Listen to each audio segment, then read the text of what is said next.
क्या कह रहे हैं कि रोटवारी सिस्टम को मद्रास प्रेसिडेंसी में, यानी जब ब्रिटिश ने मद्रास को अपना प्रेसिडेंसी एरिया बनाया था, यानी वहाँ से जब वो लोग राजकाज संभालते थे, तब सर थॉमस मुनरो नाम का एक अंग्रेज था, उसने 1820 और 1827 के बीच में रोटवारी सिस्टम को चलाया था या इससे इंट्रोड्यूस कराया था। The world riot means peasant. इस शब्द रियॉट का मतलब होता है पीजेंट यानी फार्मर यानी किसान।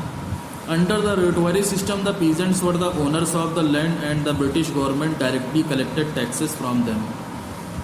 कह रहे हैं रोटवारी सिस्टम के अंतर्गत या इसके through the peasants were the owners of the land, किसान अपनी ज़मीनों के खुद मालिक होते थे, and the British government directly collected taxes from them, और अंग्रेज सरकार सीधे सीधे उन किसानों से टैक्स वसूल करती थी। This system was establish to remove the middle man that is the जमींदार।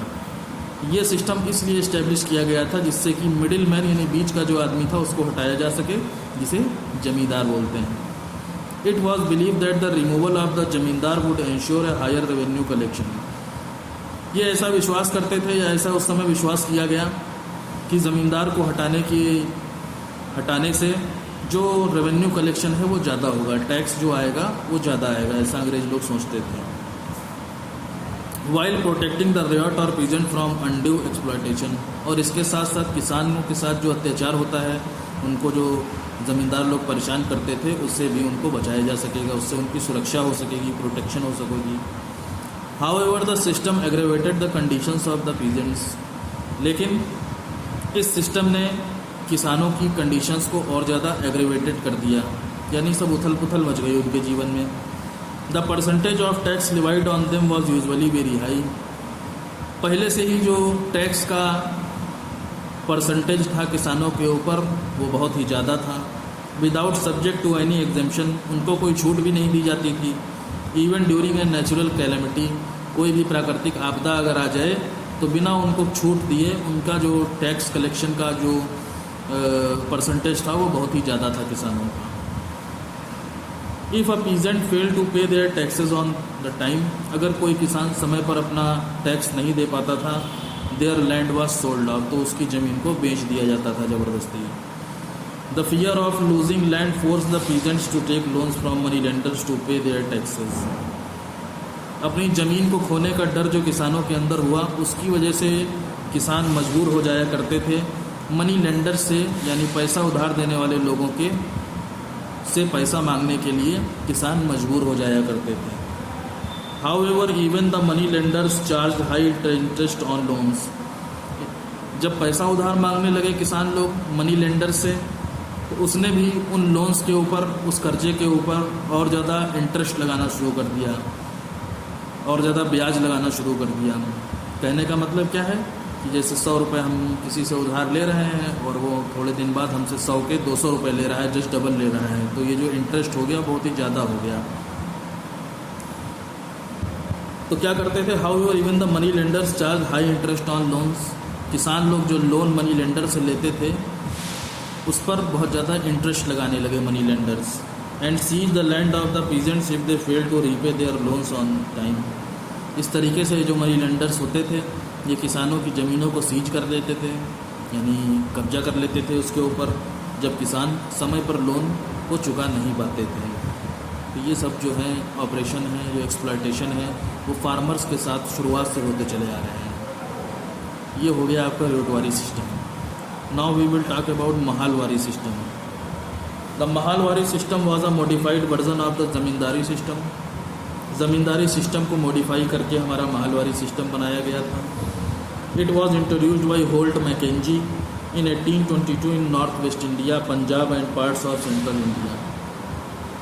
इसको होल्ट मैकेंजी ने इंट्रोड्यूस कराया था 1822 में, नॉर्थ वेस्ट इंडिया में, पंजाब में और सेंट्रल इंडिया के कुछ हिस्सों में। Under the Mahalwari system a group of villages were collectively known as mahal और स्टेट। महालवारी सिस्टम के अंडर में कई सारे गांव के ग्रुप को, विलेजेस के ग्रुप को एक साथ महाल या एस्टेट के नाम से जाना जाता था। एस्टेट बोलते हैं जागीर, ठीक है, महाल भी आपका जागीर से मतलब है, एस्टेट बोलते हैं जागीर। पुराने समय में ब्रिटिश पीरियड में जब बहुत सारे विलेजेस किसी पर्टिकुलर पर्सन को दे दिए जाते थे अंग्रेज़ों के समय में जो उनका ऑफिसर होता था उसे जागीरदार बोला जाता था, और जो लैंड उसके पास होती थी बहुत सारे गांव जो उसके पास होते थे उसको जागीर बोला जाता था। Next, the land in these villages were collectively owned by the village community. ये इन गाँवों की जो लैंड होती थी इसके मालिक विलेज की ही कम्युनिटी होती थी। विलेज की कम्युनिटी यानी जितने भी गांव उस ग्रुप में होते थे उसमें से हर एक पर्सन को उठा लिया जाता था, उससे एक कम्युनिटी, एक ग्रुप बनाया जाता था, वही इन सब गाँवों को या विलेजेस को संभालती थी वो community. Who was jointly responsible for the payment of land revenue, और ज़मीन से, लैंड से जो टैक्स वसूला जाता था उसको पेमेंट करने के लिए भी, उसका पेमेंट करने के लिए भी यही कम्युनिटी ही अंग्रेज़ों के लिए जिम्मेदार होती थी। The rate of land revenue change over a period. अब रेवेन्यू यानी टैक्स का या लगान का, ठीक है, ज़मीन से जो हम टैक्स वसूल करते हैं उसको लगान भी कहते हैं, ठीक है। तो लगान जो आपकी मूवी आई थी आपने देखी होगी, आमिर खान की मूवी थी लगान। उसने मैच क्यों खेला था पूरा? क्योंकि उसको रेवेन्यू से बचना था। इसमें अंग्रेज़ों ने कहा था उन गांव के लोगों से, लगान मूवी की बात कर रहा हूं मैं, ब्रिटिश लोगों ने उन गांव के लोगों से कहा था कि अगर मैच में जीत जाते हो, क्रिकेट मैच में जीत जाते हो, तो अगले 3 साल का जो लैंड रेवेन्यू है वो अधिकारी वो माफ़ कर देगा। अंग्रेज़ों का एक अधिकारी था ना उसमें, जो सारा उनसे जो है टैक्स वगैरह वसूल करता था। तो मैच इसी पर पूरा खेला गया। उसने कहा अगर जीत गए तो 3 साल का लगान हम माफ़ कर देंगे और अपने पास से लगान गवर्नमेंट को देंगे, ब्रिटिश गवर्नमेंट को, और अगर तुम हार गए तो तुम अगले 3 साल का लगान जस्ट डबल भरोगे, ठीक है। वही सिस्टम जो है इसमें भी था आपका, ये भी वही चैप्टर में आपको बताया जा रहा है।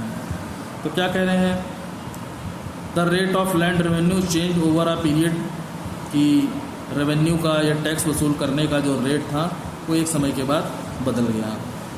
The high land revenue made the peasant community impoverished and dependent on money lenders.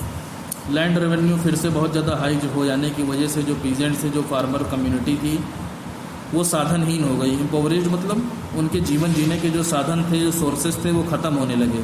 And dependent on money lenders, और उधार देने वाले लोगों के ऊपर ही किसान जो है वो डिपेंड रहने लगे। This exploitation frustrated and angered the peasants. इस अत्याचार या इस शोषण की वजह से किसान लोग जो हैं वो फ्रस्ट्रेट हो गए, अंदर ही अंदर बहुत ज़्यादा परेशान हो गए। एंड एंगर्ड द पीजेंट्स, और बहुत ज़्यादा गुस्से में भी आ गए। Who express damsels by rebelling against the land revenue systems, जिन्होंने, इन्हीं किसानों ने लैंड रेवेन्यू सिस्टम्स यानी ज़मीन से टैक्स वसूल करने वाले जो सिस्टम थे उनके खिलाफ विद्रोह कर दिया, यानी लड़ाई छेड़ दी। तो ये हो गया आपका तीनों सिस्टम। मालवारी सिस्टम हो गया आपका, next is Ryotwari system and permanent settlement. ये थे आपके ब्रिटिश गवर्नमेंट के समय में, ब्रिटिश टाइम में किस तरीके से लैंड रेवेन्यू या से लैंड से टैक्स वसूल करने का सिस्टम किस तरीके से था, ये हो गया आपका। अब हम बात करेंगे commercialisation of agriculture.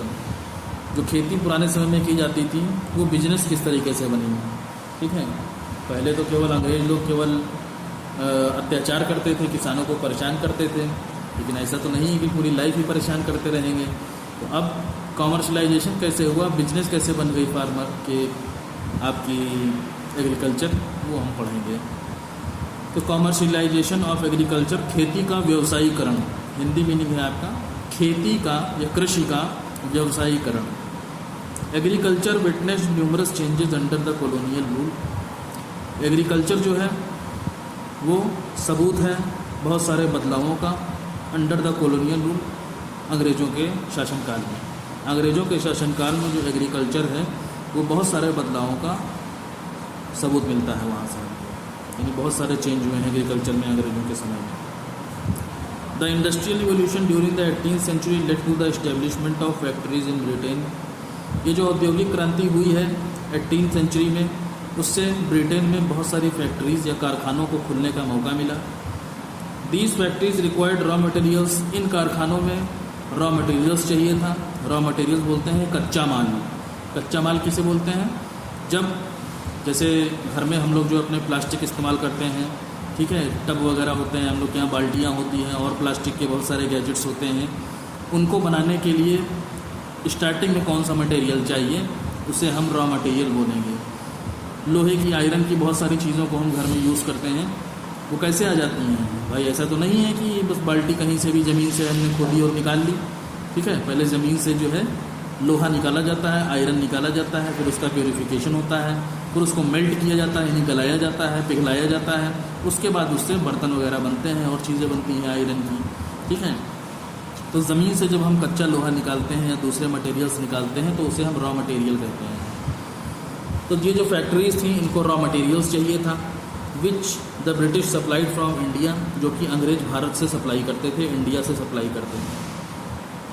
The British force the Indian farmers to grow cash crops, इसलिए अंग्रेज़ों ने भारतीय लोगों को या इंडियन फार्मर्स को कैश क्रॉप्स, नकदी फसलें, ठीक है, जिनको डायरेक्ट बेच करके डायरेक्ट पैसा मिल जाए, ऐसी फसलें उगाने के लिए कहा, जैसे कि जूट, कॉटन, रबर और इंडिगो।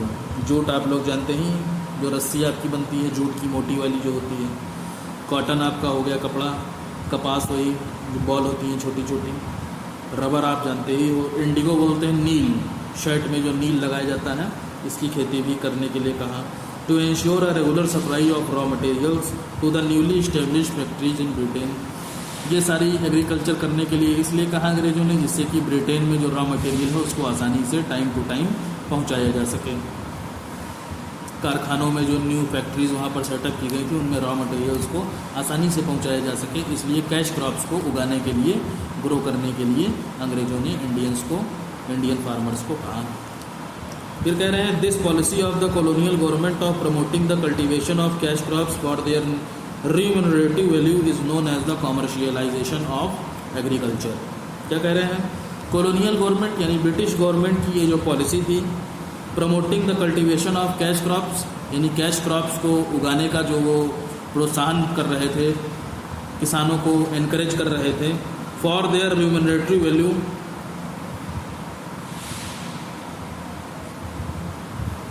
अपना जो पारिश्रमिक था उसको बढ़ाने के लिए, ठीक है, अपनी कीमत को और ज़्यादा या अपने आप को और ज़्यादा मजबूत बनाने के लिए, कैश क्रॉप्स को उगाने के लिए जो ब्रिटिश गवर्नमेंट फोर्स कर रही थी किसानों को, is known as the commercialisation of agriculture, इसी को हम खेती का व्यवसायीकरण या कॉमर्शियलाइजेशन ऑफ एग्रीकल्चर कहते हैं। The commercialisation of Indian agriculture contributed to the success of the industrial revolution in Britain. Commercialisation of Indian agriculture यानी जो इंडियन हमारा एग्रीकल्चर है, भारत में जो खेती की जाती है, इसकी वजह से ही या इसकी मदद से ही, कंट्रीब्यूटेड मतलब इसकी मदद से ही या इसकी वजह से ही ब्रिटेन में औद्योगिक क्रांति को, इंडस्ट्रियल रिवोल्यूशन को सक्सेस मिली है, सफलता मिली है। However it ruined the self sufficiency of the Indian villages, लेकिन एक चीज़ जरूर हुई गड़बड़ कि इंडियन विलेजेस की जो सेल्फ सफिशिएंसी थी, यानी जो भारत के गांव थे, इंडिया के जो गांव थे, विलेज थे, जो अपने आप में ही निर्भर थे कि एग्रीकल्चर को करने के लिए, वो पूरी तरीके से वो सिस्टम जो था वो बर्बाद हो गया, रूइन हो गया। The commercialisation of Indian agriculture benefited the British along with the landlords and money lenders. Indian agriculture का कॉमर्शियलाइजेशन हो जाने की वजह से जो ब्रिटिश थे और लैंडलॉर्ड्स, जमींदार, मनी लेंडर्स, बहुत बड़े बड़े रईस लोग, उधार देने वाले जो लोग होते थे, जो किसानों को पैसा लोन में देते थे, यही लोग, केवल इन्हीं लोगों को फ़ायदा मिला, किसानों को कोई खास फ़ायदा नहीं हुआ। It resulted in wide spread impoverishment among the peasants in India. इसकी वजह से क्या हुआ, जितने भी भारत में किसान थे वहाँ दूर दूर तक सब सोर्सलेस हो गए, उनके पास जीवन जीने का कोई सोर्स नहीं बचा जिससे कि वो अपनी लाइफ को आगे बढ़ा सकें। सब फार्मर्स गरीब होते चले गए, उनकी ज़मीनों को छीन लिया गया, जो नहीं दे पाते थे टैक्स उनकी ज़मीनों को बेच दिया जाता था, और आगे की लाइफ जीने के लिए वो लोग मनी लेंडर से पैसे उधार लेते थे, उसको जब चुका नहीं पाते थे तो और ज़्यादा उनकी लाइफ बेकार होती चली गई। तो सीधे सीधे ये हुआ कि किसानों को बहुत ही बुरी तरीके से अंग्रेज़ों की तरफ से परेशान किया जाता था, और जो फ़ायदा होता था वो केवल मनी लेंडर्स, ब्रिटिश गवर्नमेंट और मनी लेंडर्स के पास चला जाया करता था। नेक्स्ट पैराग्राफ देखिए, the agriculture in India was already expose to natural calamities such as flood and drought. Bharat का जो एग्रीकल्चर है, इंडिया का जो एग्रीकल्चर है, वहाँ पहले से ही नेचुरल कैलामिटीज़ से ही बहुत सारी समस्याएं फैली हुई थी, यानी प्राकृतिक आपदाएं, बाढ़ आ जाना या फिर भूकंप आ जाना, ठीक है, या सूखा पड़ जाना, such as flood and drought, जैसे कि बाढ़ और सूखा पड़ जाना। इस तरीके से नेचुरल कैलेमिटीज़ भारत में पहले से ही आया करती थी। The commercialisation of agriculture burden the peasants further with high tax slabs and low price of crops. Commercialisation of agriculture के कॉमर्शलाइजेशन की वजह से किसानों के ऊपर टैक्स का बहुत बड़ा एक समझ लो पत्थर, टैक्स स्लैब को वैसे तो पत्थर कहते हैं, ठीक है, और यहाँ पर कहा गया इसलिए क्योंकि ये उनके ऊपर बर्डन हो गया, बोझ हो गया, तो समझ लो एक पत्थर की तरह किसानों के सर पर ये एक बोझ बन गया। And low price of crops, और उनकी फसलों की कीमत को और कम कर दिया गया। High rates of tax made it difficult for the peasants. Tax का इतना ज़्यादा हाई रेट होने की वजह से किसानों को बहुत ज़्यादा परेशानियों का सामना करना पड़ा। To pay their taxes on time, क्योंकि वो समय पर अपना टैक्स ही नहीं पे कर पाते थे। The failure of which could led to the loss of land, और इसमें फेल होने की वजह से, यानी टैक्स को अपने न दे पाने की वजह से किसान जो थे वो अपनी ज़मीन से हाथ धो बैठते थे, उनकी ज़मीनों को जब्त कर लिया जाता था। As a result they were often force to borrow money from money lenders. Result के रूप में क्या होता था, जो किसान थे वो अक्सर मनी लेंडर से पैसा उधार मांगा करते थे। However instead of extending a helping land hand to the peasants, money lenders further took advantage of their crisis by either trapping them in a never ending cycle of डेब्ट और seizing there land. बजाय किसानों की तरफ मदद का हाथ बढ़ाने के, मनी लेंडर्स क्या करते थे, उनकी क्राइसिस यानी उनके ऊपर जो परेशानी का समय आया था उसका फ़ायदा उठा करके उन्हें कभी ना ख़त्म होने वाले कर्जे में ढकेल दिया करते थे, और सीजिंग देयर लैंड, या फिर उनकी ज़मीनों को ही जब्त कर लिया करते थे। बजाय उनकी तरफ मदद का हाथ बढ़ाने के, उनके ऊपर उनकी मजबूरी का, क्राइसिस मतलब उनकी मजबूरी का फ़ायदा उठाते हुए उनको कभी ना ख़त्म होने वाले कर्जे के चक्र में ढकेल दिया करते थे, या फिर उनकी ज़मीन को अपने कब्जे में ले लिया करते थे। ये हो गया आपका